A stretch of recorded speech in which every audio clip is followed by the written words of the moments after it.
দিনের পর দিন ব্যাটিংয়ে ব্যর্থ হওয়ার পরেও শুভমান গিলরা ঠিকই দলে জায়গা পেয়ে যাচ্ছেন, কিন্তু সঞ্জু স্যামসংয়ের মতো টপ অর্ডার ব্যাটসম্যান এবং ওপেনার দলে সুযোগই পাচ্ছেন না। সাম্প্রতিক সময়ে অর্থাৎ চলতি বছরে এখনো পর্যন্ত শুভমান গিলের কোনো 50 নেই।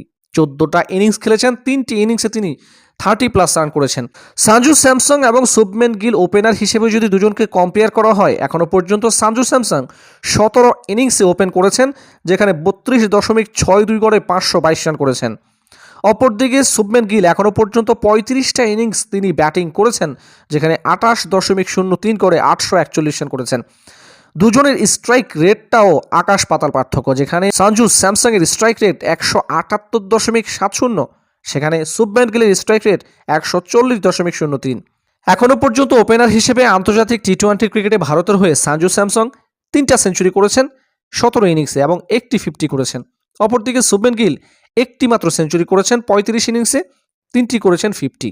দিনের পর দিন ব্যর্থ হয়েও গৌতম গম্ভীরদের পছন্দের তালিকা থেকেই কি একাদশে চান্স পেয়ে যাচ্ছেন শুভমান গিলরা?